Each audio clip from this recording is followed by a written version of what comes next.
Friends, welcome to my YouTube channel.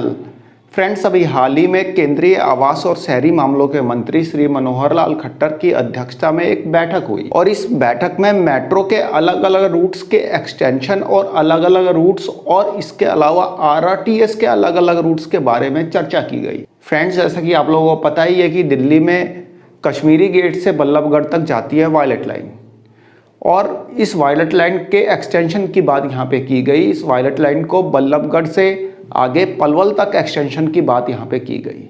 मतलब इस बैठक में चर्चा की गई दिल्ली मेट्रो की वायलेट लाइन के एक्सटेंशन के बारे में।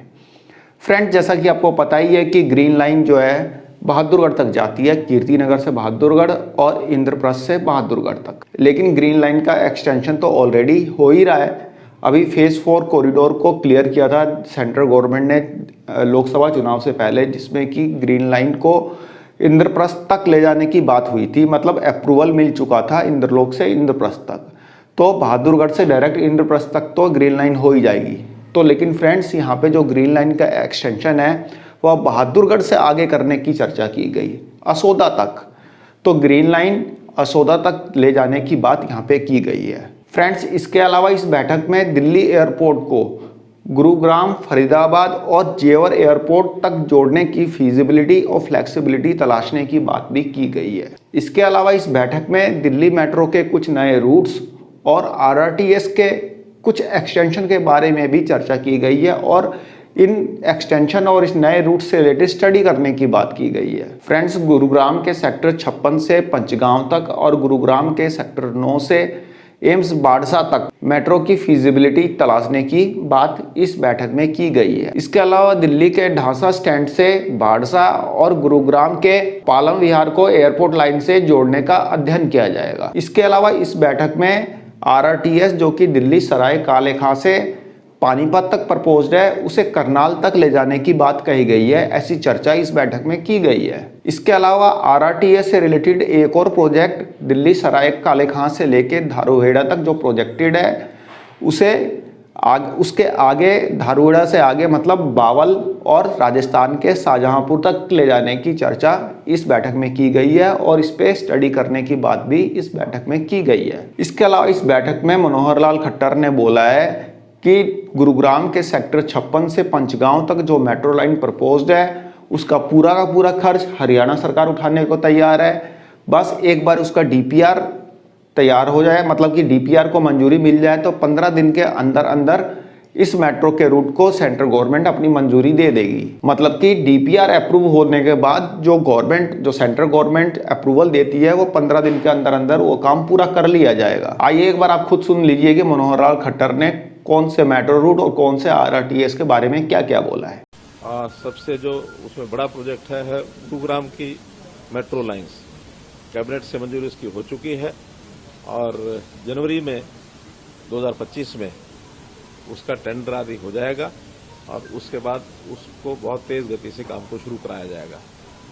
मेट्रो लाइन गुरुग्राम को एयरपोर्ट के साथ जोड़ने के लिए भी 2 प्रपोजल अलग अलग चल रहे हैं कि एयरपोर्ट की मेट्रो को पालम विहार तक लाया जाए अथवा पालम विहार से गुड़गांव मेट्रो को ही एयरपोर्ट तक ले जाया जाए। तो दोनों अलग अलग टेक्नोलॉजी हैं, उस पर एक स्टडी करेंगे और ये भी हो सकता है कि दोनों लाइनें अलग अलग भी बनाने का विचार हो सकता है। इसी प्रकार मेट्रो लाइन्स बहादुरगढ़ से असोदा, इस पर भी तेजी से काम शुरू किया जाए, उसका अध्ययन चल रहा है, उसकी भी चर्चा हमारी हुई है। फिर बल्लभगढ़ से लेकर पलवल तक इस लाइन को भी तेज गति से बनाया जाए। एम्स बाड़सा, इसको भी 2 साइड से जोड़ने की बात आई है, एक गुरुग्राम सेक्टर 9 से एम्स बाड़सा और एक ये जो नजफगढ़ की लाइन है ढांसा बांध से लेकर के और एम्स तक, इसकी भी स्टडी ये की जाएगी। और मेट्रो के साथ साथ जो आरआरटीएस की यानी regional rail service, rapid rail service इसको कह सकते हैं, इस पर भी एक लाइन सराय काले खां से पानीपत तक जो पहले प्रपोज्ड है वो सैंक्शनड है, उसको करनाल तक बढ़ा करके और इसको आगे बढ़ाया जाए, इस पर भी हम लोगों ने सहमति दी है, इसका अध्ययन कराया जाएगा। साथ जो सराय काले खां से धारूहेड़ा की जो लाइन है इसको भी बावल और शाहजहांपुर तक इसको बढ़ा करके और इसकी भी मंजूरी सैद्धांतिक रूप से दे दी गई है। इसका अध्ययन करके इसको भी चालू किया जाएगा। एक घोषणा हमने की थी जब मैं स्वयं मुख्यमंत्री था, तो गुरुग्राम से और फरीदाबाद मेट्रो की लाइन स्टडी करने के बाद ध्यान में आया कि मेट्रो की लाइन की बजाय आरआरटीएस जो regional rail rapid rail service है उसकी फिजिबिलिटी ज्यादा बनती है, और न केवल गुरुग्राम से उसको फरीदाबाद तक रखा जाएगा बल्कि उसको जेवर एयरपोर्ट की जो आरआरटीएस दिल्ली से जाएगी उसके साथ जोड़ करके, ताकि सीधा पालम एयरपोर्ट यानी दिल्ली का एयरपोर्ट और जेवर एयरपोर्ट उसके बीच में आरआरटीएस, इसका भी एक प्रकार से सैद्धांतिक रूप से डिपार्टमेंट की ओर से यस हो गई है। उसका एक अध्ययन करके और उस पर भी आगे बढ़ेंगे। तो ऐसे सब एनसीआर का एरिया जिसमें रोड ट्रांसपोर्ट के साथ साथ metro transport, rapid rail transport, इसको बढ़ावा देते हुए और लोगों को ये सुविधा मिले, ऐसे सारे प्रोजेक्ट्स पर चर्चा हुई है। और मैं समझता हूं कि इसको अगले इस 5 साल के कार्यकाल में पर्याप्त नेटवर्क मेट्रो का, आरआरटीएस का ये हमारा बनेगा।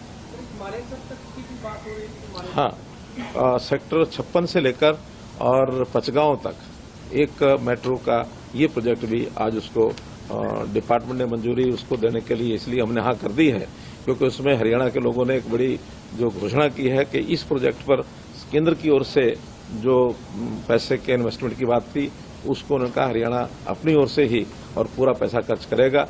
इसलिए उसको जैसे ही डीपीआर हमें मिलेगी, डीपीआर के विदिन यानी 15 दिन हम उसकी मंजूरी दे देंगे ताकि उसको चालू कर सकें। पुराने शहर में भी मेट्रो चलेगी सर? गुड़गांव वो मैंने सबसे पहले वही बताया कि जो गुड़गांव मेट्रो है, हाँ, गुड़गांव मेट्रो रेल सर्विस वो पालम विहार तक जो है वो पूरे गुड़गांव में जो हमारा चौक है कौन सा, जो पुराना स्टेशन मिलेनियम सिटी, वहां से वो शुरू होकर के और पूरे गुरुग्राम का एक प्रकार से वो उसमें उसकी यानी सर्विस जो है वो दी जाएगी। साइबर सिटी तक जाएगी पूरे गुरुग्राम का चक्कर लगाते हुए। तो इस प्रकार की लाइनों की चीजें हमने आज तय की हैं। और एक हरियाणा के नए चुनाव के बाद पहली हमारी ये मीटिंग थी, तो जितने भी प्रपोजल आए हैं प्राय सभी हमने उसको स्वीकार कर लिया। तो फ्रेंड्स, एक छोटी सी इंफॉर्मेशन थी, आई होप आप लोगों को पसंद आई होगी। धन्यवाद, नमस्कार।